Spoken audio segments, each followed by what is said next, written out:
कि जब ये कथा मैंने कई बार बचपन में सुनी तो उसी समय निर्णय कर लिया कि भाषा बाध्य करब मैं सोई, भाषा बाध्य करब मैं सोई, भाषा बाध्य करब मैं सोई, भाषा बाध्य करब मैं सोई, भाषा बाध्य करब मैं सोई, मोरे मन प्रबोध जय होई, मोरे मन प्रबोध जय होई।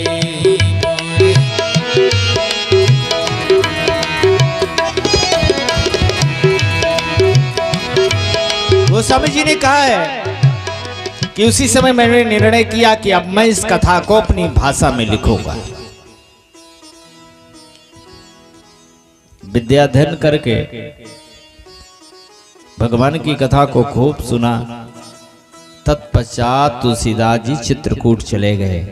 अब चित्त चेत चित्रकूट ही चल, विनय पत्रिका में वर्णन है। तुलसीदास जी चित्रकूट गए, 12 वर्ष तक वहां निवास किया। फिर काशी चले गए और काशी में भगवान शिव की आराधना करके श्री रामचरितमानस की रचना आरंभ कर दी। अच्छा, इतना सब लिख सकते थे तुलसीदास जी, तो तुलसीदास जी अपने विवाह के संबंध में भी लिख सकते थे कि मेरा विवाह हुआ है। तुलसीदास जी ने 12 ग्रंथ तुलसीदास जी ने लिखे हैं, लेकिन 12 ग्रंथों में कहीं भी रत्नावली का नाम नहीं लिखा। जिस रत्नावली ने भगवान की ओर मोड़ दिया हो उसका नाम तो कहीं ना कहीं तुलसीदास जी को लिखना चाहिए, कहीं ना कहीं तो लेना चाहिए। इससे साबित होता है कि तुलसीदास जी का विवाह नहीं हुआ था। अब लोग तमाम भ्रांतियां फैला रहे हैं। ये हमारे गोस्वामी जी को बदनाम करने किया जा रहा है। विवाह नहीं हुआ। आप ही विचार कीजिए, जब 5 वर्ष की अवस्था में माता पिता सब मर गए हों, किसी संत के आश्रम में रह रहे हो, तो कौन अपनी कन्या का विवाह ऐसे बच्चे के साथ करेगा? कौन करेगा विवाह? अच्छा, मान लो विवाह हो गया, हो भी गया हो, मैं मान लेता हूं, तो जो बच्चा पैदा होते ही राम राम बोला हो, वो पत्नी के मोह में भादों के महीने में, सावन के महीने में, भादों के महीने में सरजू नदी कूदकर, घाघरा नदी कूदकर और चला जाएगा ससुराल। संभव है? अरे भैया, घाघरा नदी में, सरजू में जब बाढ़ आती है तो 1000 के 1000 गांव आज बह जाते हैं। प्राण बचाना बड़ा कठिन हो जाता है। और सावन भादों के महीने में नदी में कितना पानी रहा होगा, और तुलसीदास जी चले गए आसानी से। अच्छा, एक जगह तो हमने पढ़ा कि एक मुर्दा बहा जा रहा था, मुर्दे पर तुलसीदास जी बैठ गए और मुर्दा ले जाकर के उसके पार पहुंच गया। बोलो शंकर भगवान की। पढ़ा होगा आप लोगों ने भी शायद। मुर्दे पर बैठकर नाव नदी पार हो गए। अच्छा, ये है संभव? मैं मान लेता हूं कि मुर्दा पानी में नहीं डूबेगा, लेकिन मुर्दे के ऊपर जब कोई जिंदा व्यक्ति बैठेगा तो भी नहीं डूबेगा मुर्दा है? ये बात बैठती है? अच्छा, मान लो मुर्दे पर बैठ गए हो, मुर्दा बह रहा हो, तो नाव की तरह थोड़ो चला रहे थे तुलसीदास जी। जिधर चाहेंगे मुर्दा उधर जाएगा। इतना तेज बहाव रहा होगा सावन भादों के महीने में नदी में कि पता नहीं मुर्दा किस रास्ते कहां बहकर जाए। अब क्या गारंटी थी कि मुर्दा घाट पर ही लेकर जाएगा तुलसीदास जी को? है कोई गारंटी? ये सारी चीजें कपोल कल्पित लग रही है। अच्छा मान लो मुर्दा उस पार लेकर चला भी गया, तो वर्णन आता है कि तुलसीदास जी पहुंचे तो दूसरे मंजिल से एक सांप लटक रहा था। उस सांप को रस्सी समझ के पकड़ के चढ़ गए। वाह, कितना बड़ा सांप था। आज छत लगती है तो 10 फुट के ऊपर ही लगती, अब दूसरे मंजिल पर सांप रहा होगा। कितना बड़ा, कितने फुट का सांप रहा होगा। अब पकड़ लिया तुलसीदास जी ने। सांप और रस्सी में कोई अंतर नहीं समझ पाए।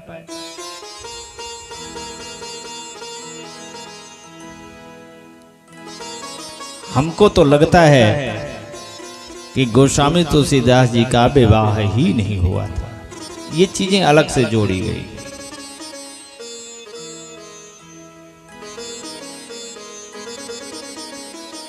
तुलसीदास जी को विवाह करने का वक्त कब मिला, समय कहां मिला? बचपना तो उनका बीता नरहरदास के आश्रम में, और जब कथा सुनी तो उसी समय चित्रकूट वहीं से चले गए। भगवान की कथा लिखने के लिए काशी गए, कथा लिखा, रामायण की रचना की।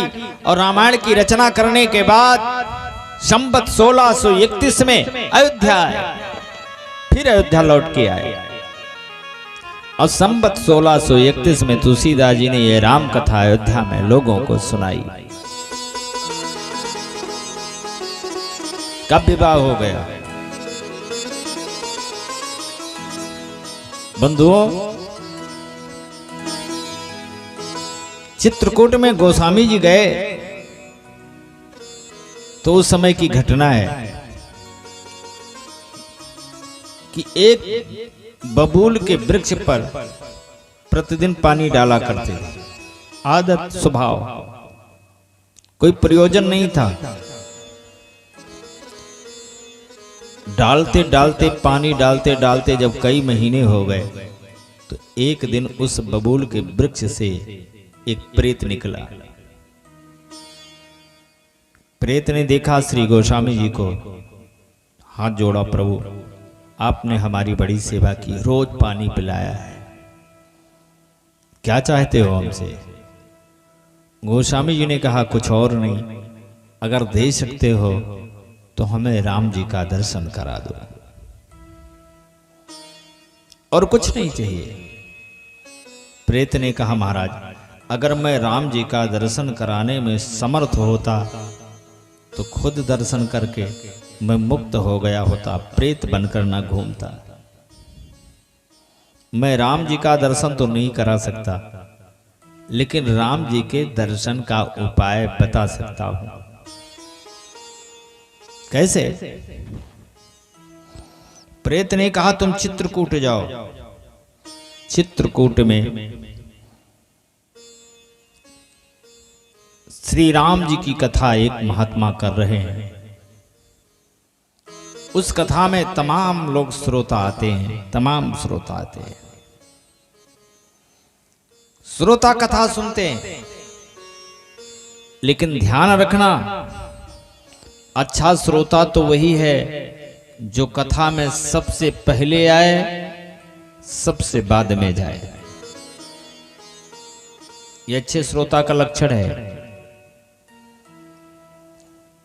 प्रेत ने कहा एक श्रोता सबसे पहले आते होंगे और जब सब चले जाते होंगे तब जाते होंगे, ध्यान रखिएगा उनका, उन्हीं का चरण पकड़ लेना, वो राम जी का दर्शन तुम्हें करा देंगे, संदेह नहीं है। बस गोस्वामी जी महाराज चित्रकूट पधारे, महात्मा जी की कथा में गए। जहां कथा हो रही थी सबसे पहले पहुंचे, ये देखने के लिए कि सबसे पहले कौन आता है कथा में। एक वृद्ध ब्राह्मण कथा सुनने के लिए सबसे पहले आए, सबसे आगे बैठ गए। कथा में आगे बैठो। हमेशा बहुत लोग कथा में तो बिल्कुल पीछे चले जाते हैं। और नेता का भाषण होता तो आगे रहते हैं। नेताओं के सभा में पीछे रहो, वहां कोई भरोसा नहीं कब जूता चप्पल चल जाए, वहां पीछे रहना चाहिए। और भगवान की कथा में पीछे मत रहो, सदैव आगे बैठो, क्योंकि भगवान की कथा में श्री हनुमान जी महाराज अवश्य किसी ना किसी रूप में पधारते हैं। तो आगे रहोगे तो आप पर दृष्टि हनुमान जी की अवश्य पड़ जाएगी, और जब पीछे रहोगे, छुपे छुपे घूमोगे, इधर उधर बैठोगे, तो दृष्टि पड़ने वाली नहीं है। थोड़ा कष्ट करके आगे बैठो, लेकिन बैठो आगे। सबसे आगे वृद्ध ब्राह्मण बैठ गया कथा में, और जब कथा में बैठा तो हनुमान जी, गोस्वामी जी महाराज कथा सुने। अब तो अंदाजना शुरू किया, कौन सबसे पहले आता है, कौन सबसे बाद में जाता है। सब लोग चले गए, कथा बंद हुई, सब लोग चले गए, तो वो ब्राह्मण उठा, व्यास मंच को प्रणाम किया, जालने लगा। तो हनुमान जी समझ गए, गोस्वामी जी समझ गए, यही है जिसे प्रेत ने कहा था। चरण पकड़ लिया तुलसीदास जी ने कहा, महाराज मैं आपका ही इंतजार कर रहा था। वो ब्राह्मण बोला, कौन हो तुम? तुलसीदास जी ने अपना परिचय दिया। क्या चाहते हो? ब्राह्मण ने पूछा। तुलसीदास जी ने कहा, महाराज और कुछ नहीं, मैं श्री राम जी का दर्शन करना चाहता। ब्राह्मण ने कहा, अच्छा चिंता न करो, हम श्री राम जी का दर्शन तुम्हें कराएंगे। तुम्हें श्री राम जी का दर्शन अवश्य मिलेगा, चिंता नहीं। कब मिलेगा, कैसे मिलेगा? कहा बस तुम इंतजार करना शुरू करो, जल्दी ही श्री राम जी के दर्शन तुम्हें हो जाएगा। वो कोई और नहीं, वृद्ध ब्राह्मण वो कोई और नहीं था, वो स्वयं श्री हनुमान जी महाराज थे। मैंने कहा ना, कथा में वो हर कथा में हर जगह वो पधारते। जहां जहां भगवान की कथा होती, किसी ना किसी रूप में आकर बैठ जाते हैं, कथा श्रवण सुन करते हैं। बिना श्री हनुमान जी महाराज के आगमन के कथा संभव ही नहीं है। यत्र यत्र रघुनाथ कीर्तनम तत्र तत्र कृतमास्तकांजलि